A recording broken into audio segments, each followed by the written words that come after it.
Thank you so much. Honorable Minister of Minafet, let me straightly begin with you. As we said, the topic for the day is reaffirming Rwandan values and also staying connected to deliver the future that we do want as Rwanda. And you're here to share with us or give us the overview of the political situation back in Rwanda and how people can go forward and move forward, both the people here and also back home. You're also going to be sharing with us the geopolitical situation that is happening. If we can please start with last week's peace agreement between Rwanda and DRC, which was big news, especially for the diaspora who have been deeply concerned about the ongoing crisis.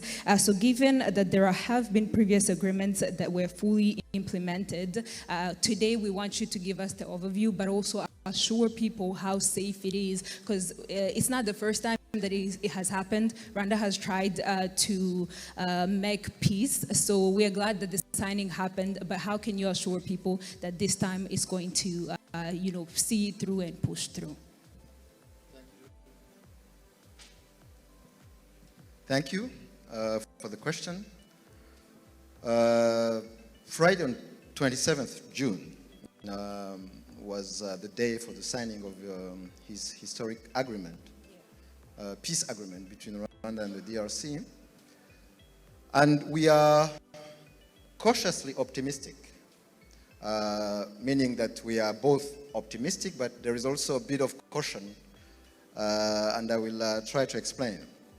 We are optimistic because it's a comprehensive agreement which has three main parts. Actually, His Excellency the President talked about that yesterday in his press conference.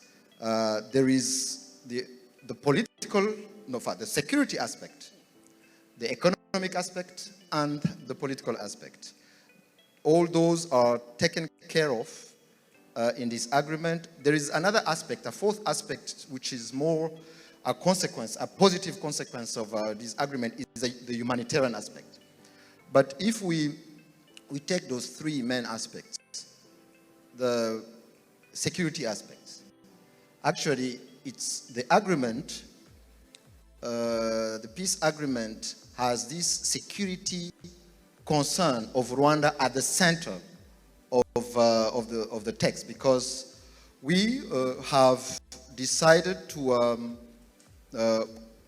together to ensure that this movement, this FDLR, genocidal force, is neutralized once and for all, which will allow Rwanda to lift its defensive measures. So this is at the center of the agreement, and we hope that if we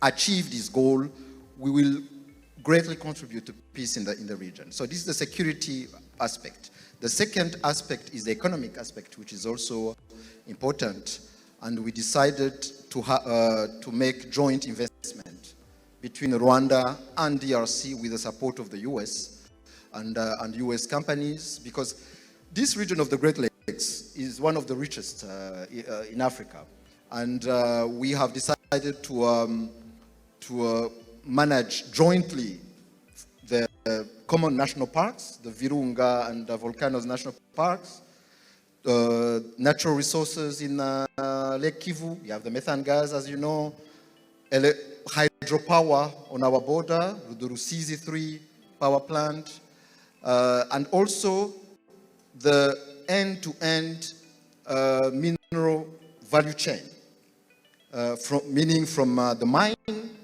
to the finished product that, as you know, that is used in electronics.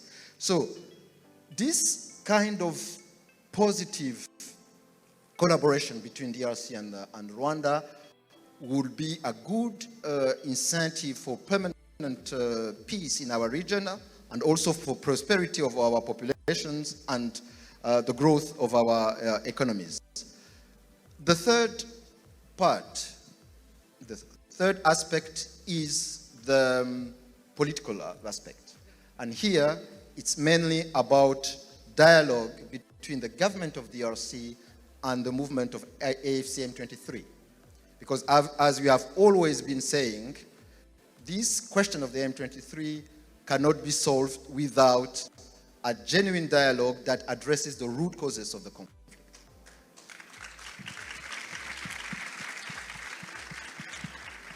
And the root causes, we know the root causes of the conflict, this persecution, marginalization of the Rwandan, the Congolese community of Rwandan culture and Rwandan language, mainly the Congolese Tutsi who have been persecuted since a long time by successive governments in the DRC. So now we hope that the ongoing talks that are taking place in Doha will be able to solve this situation, and we agreed in Washington to support this process. But beyond the negotiations between the FCM23 and the government, there is also the political dialogue within the DRC that will have to be carried out, but this, of course, doesn't concern Rwanda directly. And so we are optimistic because those three aspects are taken care of. But we are cautiously optimistic because we have an experience with the DRC of signing agreements without implementing them. And if we take only since the end of the Second Great War of the DRC, 1999, there was a ceasefire in Lusaka. Since 1999, there is no less than 10 agreements that were signed. But none of them was implemented by DRC. And even the movement that we are talking about, the M23, its name comes from a date of an agreement that was not implemented, the agreement of 23rd March 2009 in Goma. So we know that the DRC has not implemented previous agreements. And we know also, as we were negotiating in Washington and even in Rwanda, that there was still militarization on the ground with new weapons, with new attack drones, with the new armored vehicles and new mercenaries. You know that we have new mercenaries on the ground now. You all remember the Romanian mercenaries that were evacuated through Kigali. Now they are Colombian mercenaries that were hired by an American company, Blackwater. So this is something that we should keep on following, but in any case, Rwanda will do its part of the deal, and we hope that the DRC will also follow through its commitment. Thank you. Thank you so much, Minister. Just trying to follow up from what you just said, as you mentioned, there has been prior agreements that didn't come to pass, and as it just recently happened, we, as people who were not there, we just want to know, is there something that was done different this time that wasn't done prior, so that, yes, you said you're cautiously waiting for or hoping for better results, but is there something that was done differently this time so that people may hope that maybe with exactly the efforts of Rwanda and also the efforts of Congo, if it wants to put in the efforts, that maybe